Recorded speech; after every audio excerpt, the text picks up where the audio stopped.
আসসালামু আলাইকুম। আমি ডাক্তার সাদিকুল ইসলাম তালুকদার। আশা করি আপনারা সবাই ভালো আছেন। আমিও ভালো আছি। তো আজকের তারিখটা হচ্ছে, যদি বলি খ্রিস্টাব্দ, তাহলে হচ্ছে আজকে 22 তারিখ, 22শে আগস্ট 2026 সন। আজকে শনিবার। আর হিজরি হচ্ছে 1448 হিজরি, 8ই রবিউল আওয়াল। আর বঙ্গাব্দ হচ্ছে 1433 সন, 7ই ভাদ্র।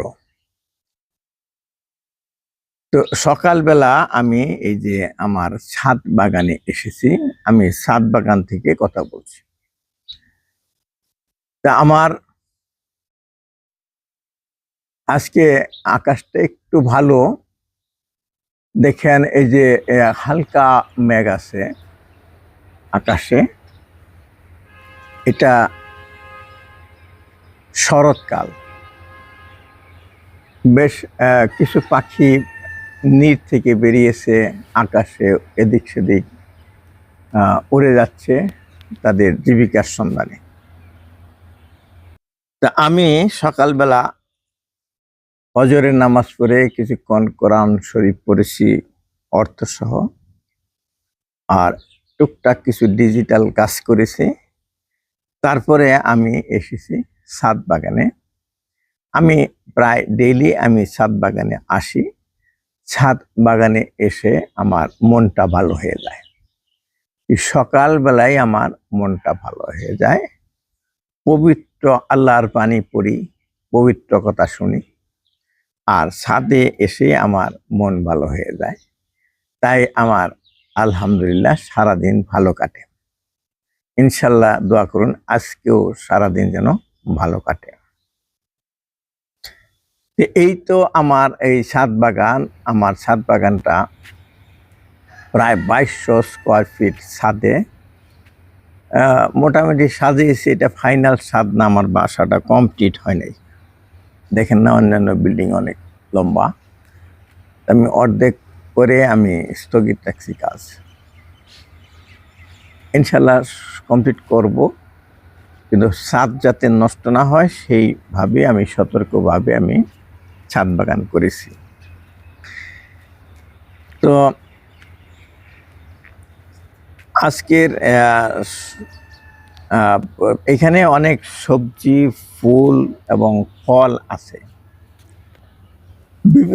যে কোনো গাছ আমি বিভিন্ন প্রজাতির লাগিয়ে থাকি, এর মানে বৈচিত্র্য উপভোগ করার জন্য।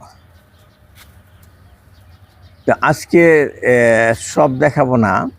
আজকে আমি গল্প করব আমার ছাদ বাগানের পেয়ারা গাছের গল্প। তো আমার এই ছাদ বাগানে কয়েকটা পেয়ারা গাছ আছে এবং কয়েক জাতের আছে। আমি এই যে প্রথমে যে পেয়ারা গাছটা দেখাচ্ছি, এই পেয়ারা গাছটা হচ্ছে কাজী পেয়ারা গাছ। এইটাই আমার এই ছাদ বাগানে প্রথম পেয়ারা গাছ। এই ছাদ বাগানটা করেছি আমি 2013 সনে। 12 সনে এই বাড়িটা করেছি, 13 সনে আমি ছাদ বাগান করেছি। এই তখন আমি বাংলাদেশ এগ্রিকালচার ইউনিভার্সিটির যে রহিম স্যারের বাগান নামে পরিচিত, সেখান থেকে আমি অনেকগুলা চারা এনেছিলাম। তার মধ্যে এই চারাটা ছিল কাজী পেয়ারার চারা। প্রতি বছর সারা বছরই এই পেয়ারা ধরে, বড় বড় হয়। তো কয়েকদিন আগে অনেকগুলা পেয়ারা খেয়েছি। তো পেয়ারা যখন অনেকগুলা খাওয়া হয়, তারপরে আমরা ওই গাছটাকে কেটে দিই, সেটে দিই,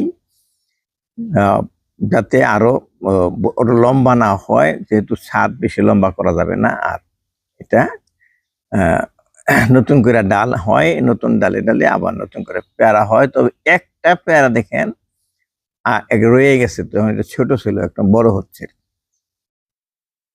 আরেকটা এর পাশেই পেয়ারা গাছ আছে, এটাও কাজী পেয়ারা, তবে এটা ওই রহিম স্যারের ওই বাগানের না, এটা আমার পরে কিনেছি, এটা অনেক পরে। এটা রহিম স্যারের আরেকটা ওয়াইফ, ওনার ওয়াইফের নামে আরেকটা প্রাইভেট বাগান আছে। এগ্রিবাসিটা তো ওর ভার্সিটির আন্ডারে, কিন্তু ওনার একটা প্রাইভেটও নার্সারি আছে, সেটা ব্রহ্মপুত্র নদীর পাড়ে বিশাল একটা বাগান, তার নাম হচ্ছে আধুনিক নার্সারি। তো ওখান থেকে আমি অনেকগুলা গাছ কিনেছি, এই বিশেষ করে বাড়ির জন্য, গ্রামের জন্য অনেক প্রজাতির গাছ কিনেছি ওখান থেকে আমি একটা পেয়ারা গাছ এনেছিলাম, সেটা হচ্ছে এই যে এইটা কাজী পেয়ারা। এই গাছে এখন পেয়ারা দেখতেছে না, কারণ কিছুদিন আগে খেয়ে গাছটাকে ছেটে দিয়েছি। আর মাত্র একটা পেয়ারা আছে এই গাছে।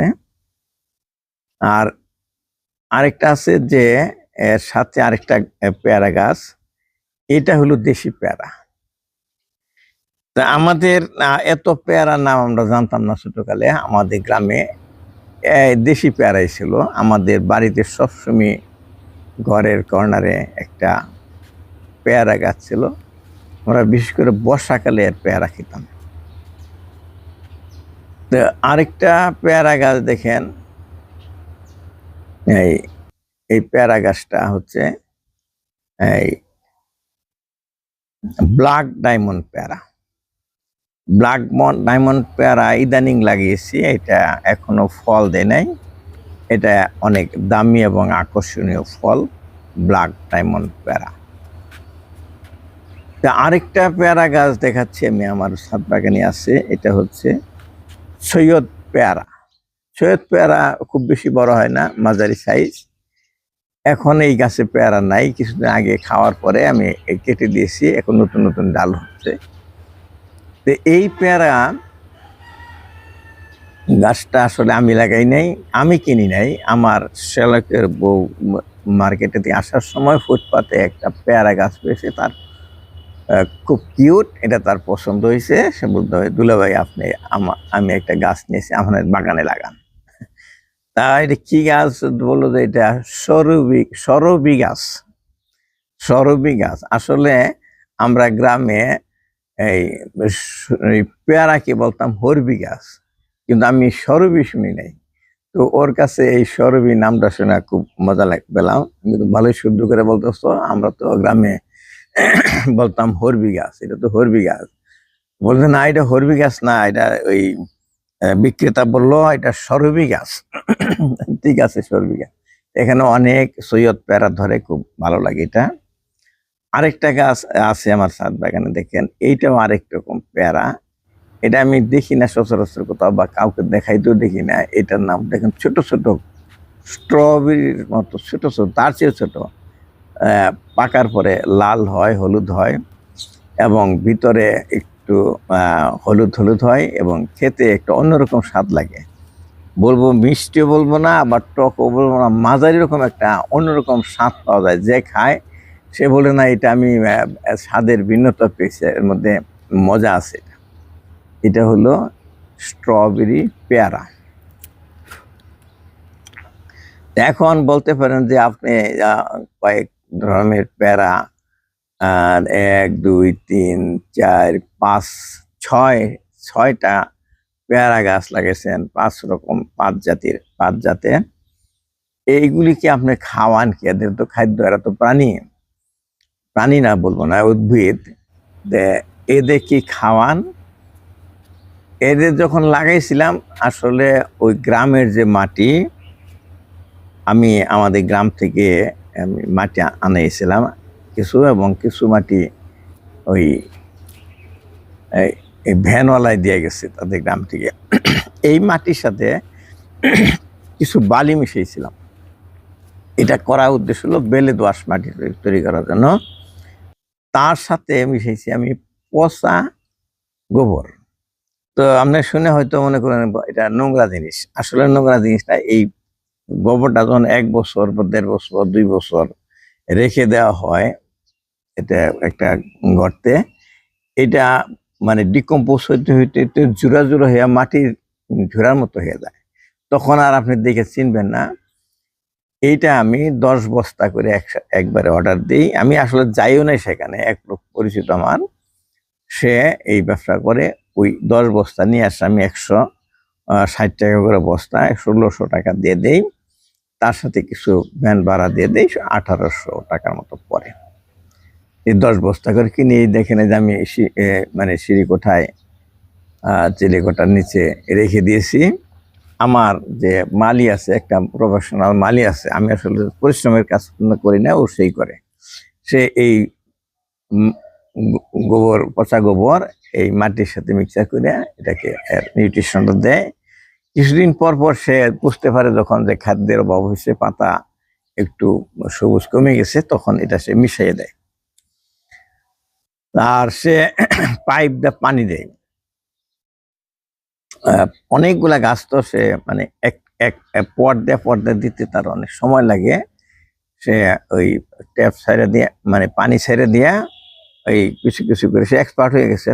পানিটা বাইরে পড়ে না, বা মানে টব উচ্চারিত পানি না পড়ে, এই এতটুকু পরিমাণ করে পানি দেয় শুধু মাটি ভিজানোর জন্য। তা আমি একটা কাজ করি, আমি ডেইলি সকালে এই ছাদ বাগানে আসার সময় ওই রান্নাঘরে যে ডাস্টবিন আছে, সবজি কাটে কাটার উচ্ছিষ্টগুলো ওখানে ফেলে, কাগজগুলা না, কাগজগুলা সে অন্যটাতে ফেলে। এখানে যদি সবজি কাটা, এই সবজি কাটার এই উচ্ছিষ্টগুলা বা আবর্জনাগুলা ফেলে, সেইগুলি আমি ছাদ বাগানে আসার সময় নিয়ে আসি।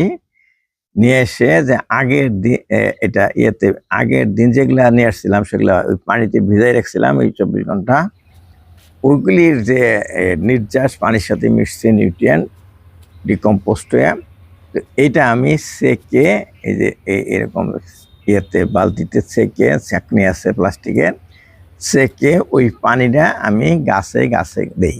এই কাজটা আমি করি। তাতে আমার কি হয়, আমার একটু ব্যায়াম হয়। এই যে এই ছাদ বাগানে অন্যেরা তো রাস্তাঘাটে ঘুরতেছে, কিন্তু আমি ছাদ বাগানে বিভিন্ন গাছের গোড়ায় গোড়ায় গিয়া এই এই দেই, এই সবজির পানি দিই। আর এমনি সে যে মেইন পানিটা আমার মালি দেয় আর কি। তো আজকে মোটামুটি পেয়ারার চাষ কিভাবে করলাম তার কাহিনীটা বললাম। এখন যখনই আমি আমার পেয়ারা গাছে পেয়ারা দেখি বা পেয়ারার নিচ দিয়ে, গাছের নিচ দিয়ে হাঁটি, তখন আমার বুবুর কথা মনে পড়ে। আমরা ছোটবেলা থেকেই আমাদের যে বড় আপা, আমার বড় এক ভাই আকবর হোসেন তালুকদার, তার বড় যে সবার বড়, সে হচ্ছে লাইলি তালুকদার। এই লাইলি বেগম তালুকদার, তো উনি আমাদের আপা, কিন্তু আমরা ডাকি বুবু। তো এরকম আগে এরকম প্রচলন ছিল, দাদিকে বুবু ডাকতো এবং বড় বোনকে বুবু ডাকতো। আমরা বুবু ডাকি, শেষে সংক্ষিপ্ত হয়ে বু হয়ে গেছে, বু আমাকে পেয়ারা দাও, এরকম। আমরা দেও বলতাম না, দেন বলতাম আর কি। তো আমি আমার খুব ছোটকালের কথা মনে আছে। আমার কাছে মনে হচ্ছে যে আমি 4 বছর আগেও কিছু কিছু কথা আমার মনে আছে। আমি বয়স মিলাই কিভাবে, আমি আমাদের হাজি তোয়াজ হাদি দাদার কাছ থেকে আমার জন্ম তারিখটা, জন্ম সনটা আমি জেনে নিয়েছিলাম। আমার বাবা যে বছর সখীপুরে এসে বাড়ি করে বড়বাইত পাড়ায়, ওই বছর আমার জন্ম হয়। বলছে যে তোমার বাবা 1958 সনে এইখানে এসেছে, কালিহাতি থেকে, কালিহাতির বিহেল থেকে এখানে এসে বাড়ি করে। কাজেই তোমার জন্ম 58 সনে। 58 সনে জন্ম হলে আমি ওইভাবে হিসাব করিয়া, আমার যে বুবুর বিয়ে হয় তখন আমার বয়স 4 বা 5 বছর হয়েছিল। যে তার বুবুর বিয়ের আগের কথাও আমার মনে আছে। আমি বুবুর পিছিয়ে পিছিয়ে থাকতাম সবসময়। বুবু আমাকে গল্প বলতেন, ওটাকে বলতো হাস্তর বলা। ছোটকালে এই বয়সে সবাই গল্প শুনতে চায়, শহরের বাচ্চারাও শুনতে চায়, আমিও শুনতে চাইতাম। তো বুবু অনেক গল্প জানতেন, এই গ্রাম্য গল্প আর কি, যেগুলা সেটা ছিল ধরেন এই হাস্তর বলা হইতো। সন্ধ্যার সময় যখন আমরা শুয়ে পড়তাম, আমরা মানে বেশি রাত জাগতে পারতাম না, তখন বুবু আমাদেরকে গল্প শোনাইতেন। একটা গল্প শুনতেছিলাম, ওটার নাম ছিল সীমাকুলুর গল্প। সীমাকুলুর গল্পটা ছিল সংক্ষেপে বলে এরকম যে, এটা কত যে শুনছি বুবুর মুখে, আর এটা শুনতে যেতাম। আর এই চিমাকুলুর চেহারাটা আমি আমার স্মৃতিতে মনে হইতো যে, আমাদের যে তৈল বিক্রি করতে আসতো, কুলু মানে যারা তৈল বিক্রি করে এবং তৈল বানায়, এই মানে এই সরিষার তেল আর কি, এদের প্রফেশনাল তারা, এরা তেলের নিয়ে এই কাঁধে নিয়ে তেল ফেরি করে বিক্রি করতো। তো ওইটা খুব শুকনা ছিল ওই লোকটা, ওনার বাড়ি ওই বড়সোনার কাছে ছিল, গালটা একদম ভাঙামাগা ছিল, মানে এই হাড্ডি সার চেহারা ছিল, মানে চিমটা লাগানো আর কি। তো সীমা কুলুর নাম শুনলে আমি ওই আমার কল্পনায় ওই কুলুর চেহারা বেশি উঠতো। তা আমি ওই কল্পনায় বসতাম যে ওই চিমাকুলু আসতেছে, বলতো যে চিমাকুলু মাটির যে হাড়ি আছে, ঠিলা যেটাকে বলা হয়, কলসি, মাটির কলসি, এটা মাথায় নিয়ে তেল রাখবেন, তেল রাখবেন, এরকম করে বাড়ি বাড়ি করে তেল বিক্রি করতো। তো এক সময় চিমাকুলু কল্পনা করতেছে, আমি এইবার এই তেল বিক্রি কইরা যে টাকা হব, এই টাকা দিয়ে আমি একটা ছাগল কিনবো, মানে মেয়ে ছাগল কিনবো আর কি, আর এটাকে বলে পাঠি, পাঠি ছাগল কিনবো। এই পাঠি আস্তে আস্তে বড় হবে, বড় হয়ে সে প্রেগনেন্ট হবে, মানে ওরা বলতো যে ভরবে আর কি। ভরার পরে এই আরেকটা, তার পেটে আরেকটা ছাগল হবে, সেখান থেকে একটা ছাগল না, দুইটা ছাগল হবে, এরপরে আরো দুইটা থেকে চারটা হবে, এরপরে আরো ছাগল হবে, চারটা থেকে আটটা হবে, এরপরে আরো ছাগল 8টা থেকে 16টা হয়ে যাবে, অনেকগুলা ছাগল হবে। এই ছাগলগুলো একসময় যখন অনেক হবে, তখন এটা বেচে আসে একটা গাভী কিনবে। গাভী কিনলে পরে বাছুর হবে, দুধ বিক্রি করবে, বাছুর বড় হবে, আরো বাছুর হবে, আরো অনেকগুলা গরু হয়ে যাবে।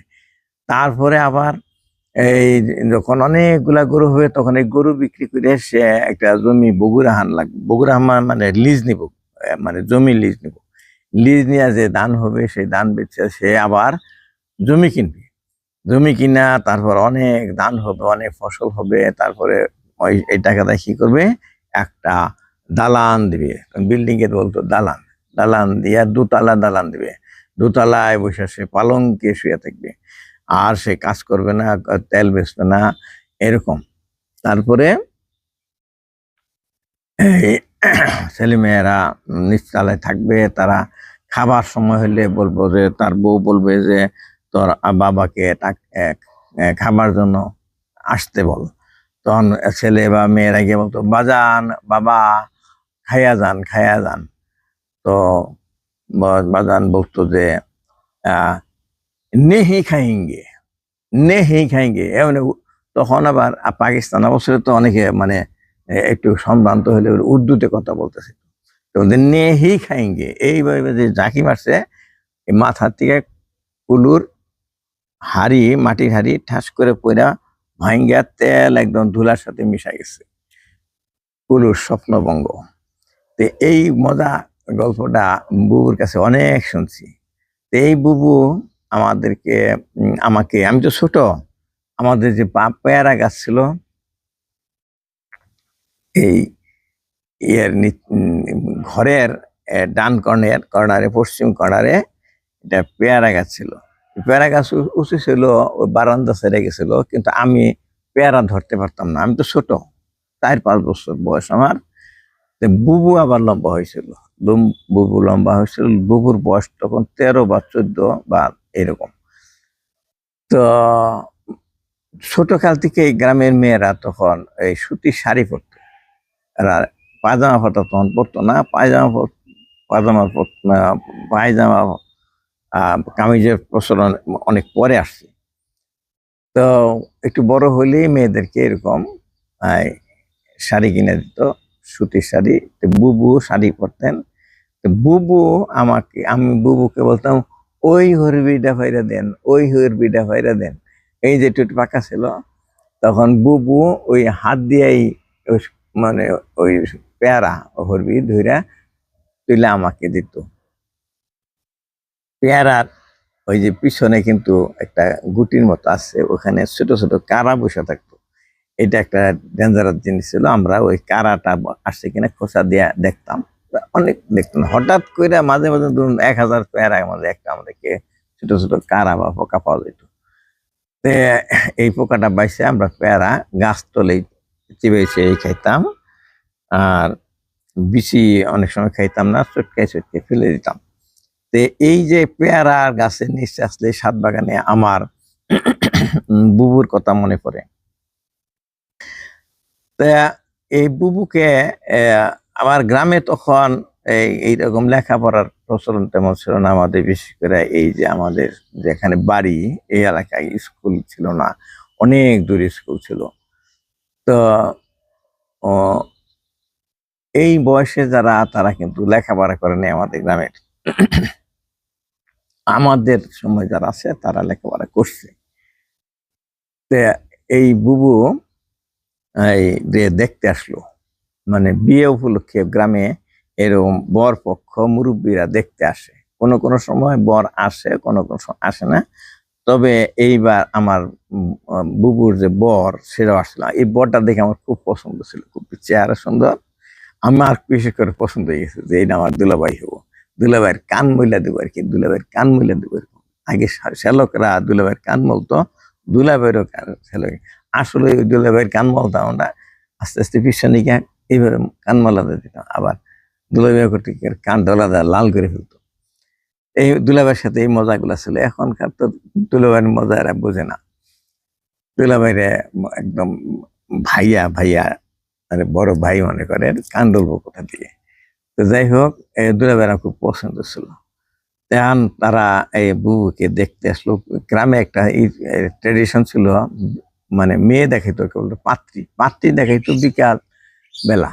ওই বেলা যখন লাল হয়ে আসে তখন ওই সূর্যের দিকে ঘুরাইয়া বসাইতো।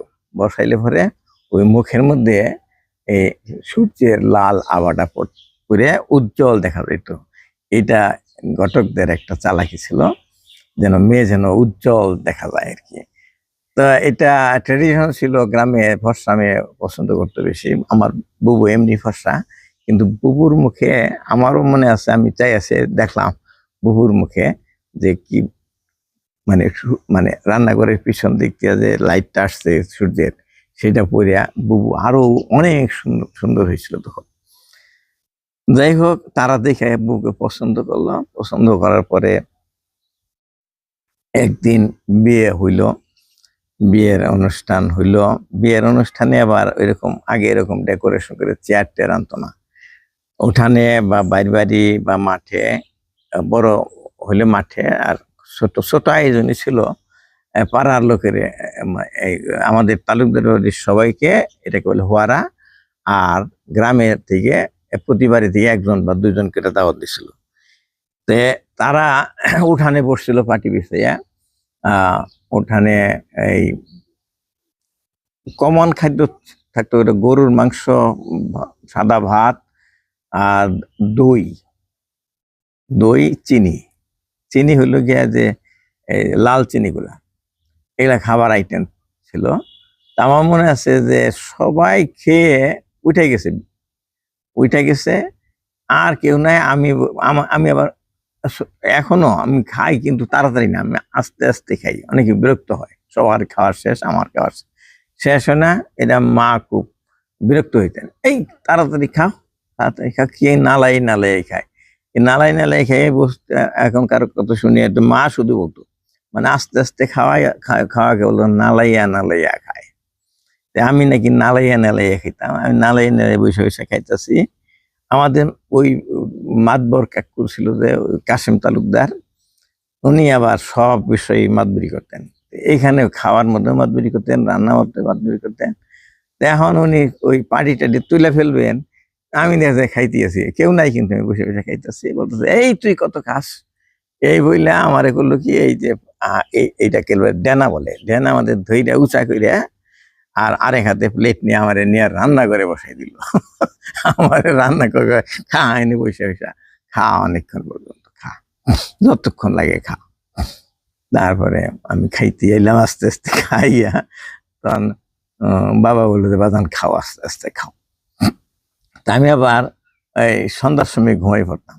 আর এই এখনো তো আমি কিন্তু অন্যান্য ছাত্র আমাকে অনেকে ভালো ছাত্র বলে, ভালো ছাত্র সারা রাত পড়ি, আমি সারা রাত পড়ি না, আমি 10টার পরে জাগিই নাই কোনোদিন। এখনো আমি বেশি জাগি না, এখন ওই যে শহরে থাকি, 11টা বাজে যায়, কিন্তু 11টার পরে আমি একদম ঘুমাই পড়ি। দেখেন ফোন ফোন করে দেখেন 11টার পরে ধরি না, কিন্তু রেগুলার আমি 11টার সময় ঘুমাই পড়ি। তা সকালে উঠছি ঘুমে থেকে, দেখি যে বাড়ি শূন্য, মানুষজন নাই, কেউ নাই, চুপচাপ নীরব। তারপরে দেখি মা কই, মা দেখি এই ঘরের পিছনে এই দাঁড়াই দাঁড়িয়ে চোখ মুছতেছে আসল দিয়ে। তারপরে পরে বললাম যে বুবু কই, বু কই, বু বু কোন, বু কোনো, বু কোনো, কয় তোমার বুর তো বিয়ে হয়েছে, গরুর গাড়ি করে নিয়ে গেছে গা, গরুর গাড়ি নিয়ে গেছে, শ্বশুর বাড়িতে গেছে। তা আমি তো বুঝছি যে তাহলে গেছে গা বু, বু তাহলে আমার বাড়িতে থাকবে না এখন, তাহলে আমারে এই হাসতো শোনাবোকে। তারপরে আমার যে তখন পেয়ারা গাছের দিকে তাকাইলাম, পেয়ারা ধরে রয়েছে, পাকা পাকা পেয়ারা। বললাম যে এই মনে মনে বললাম যে এই পেয়ারা ফেলে দেবো কে, এখন পেয়ারা পেয়ারা গাছে পাইকে পাকিয়ে খাবে, আমারে পেয়ারা ফেলে দেবো কে। এখন বুবুর জন্যও কাঁদলাম, আমি পেয়ারার জন্যও কাঁদলাম। তো এখন পরে আমি বাবাকে বলি যে বুবুরে নিয়ে হুন, বুবুরে নিয়ে হুন। তো আমি বুবু বাড়তে যাম, এরকম এরকম বায়না ধরলাম। তারপরে কয়েকদিন পরে, মনে হয় 3-4 দিন পরেই বাবা বুবুকে নিয়ে আসে, ঠিক বলে ফিরা নিয়ে আসে। তো বুবুকে নিয়ে আনার জন্য তখন আসলে অনেকে পালকি ব্যবহার করতো, অনেকে ডুলি ব্যবহার করতো। পালকিটা আসলে অনেক বড়, মানে ভিতরে 2-3 জন ওঠা যেত, এটা 8 জনে 6 জনে কাঁধে নিয়ে যেত পালকি। আবার ডুলিটা ছিল 2 জনের কাঁধে, 2 জনেই তো একজন বসা যেত। তো পাহাড়ের পথ তো ছিল মানে খুবই দুর্গম পথ। তো এখান থেকে আমার বুবুর বিয়ে হয়েছে ধরেন যে অনেক 12-13 কিলোমিটার দূরে, এই পথটা বেশি ভালো না। তো গরুর গাড়িতেই বেশি সুবিধা ছিল। তবে জামাল ভাইয়ের একটা গরুর গাড়ি ছিল, এটা উনি ব্যবসা করতেন, এই ধান ধান নিতেন, ফসল টসল করতেন। এই জামাল বাইরেকে নিয়ে বাবা বুবুদের বাড়িতে রওনা দিল। আমি বললাম আমিও যাবো, বুবুরে আনতে যাবো। পরে আমিও গেলাম। তো জামাল ভাই তো যে সামনে বসে গরু হঠাৎ হঠাৎ যা যা করতেন, এটা আমার খুব মজা লাগে, আমিও হঠাৎ করবো। তা আমি জামাল ভাইয়ের সামনে বসে আমি গরুর গায়ে হঠাৎ যা যা এরকম করতাম। তার আমায় আর বাবা পিছনে এই মাঝখানে বসে যাইতেন। আর এই গরুর গাড়িতে 2 পাশে 2টা কলা গাছের খণ্ড রেখে আর বাঁশ দিয়ে এরকম করে ছই বানাইতো আর কি, নৌকার ছইয়ের মতো। আর 2 দিকে সারি ফালাই দিলেই একটা পর্দা হইতো। এইভাবে বৌদিকে নিয়ে আসতো। আমরা পরের দিন, আগে রাত্রে গেলাম, সন্ধ্যায় রওনা দিয়ে রাত্রি হয়ে গেল। পরের দিন ভোরে বেলা ওঠার আগে রওনা দিয়ে আমরা এসে পড়ছি। তো অনেকক্ষণ আপনাদের সময় নিলাম। পেয়ারা দেখলেই আমার বুবুর কথা মনে, বুবু বেঁচে আছে,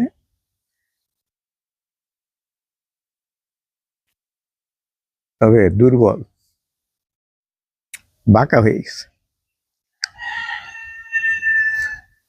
ফোনে কথা বলি, যাই মাঝে মাঝে দেখতে আসেও।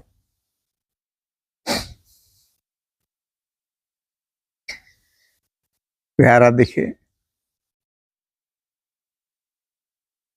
বুবুর কথা শেয়ার করে। আল্লাহ হাফিজ।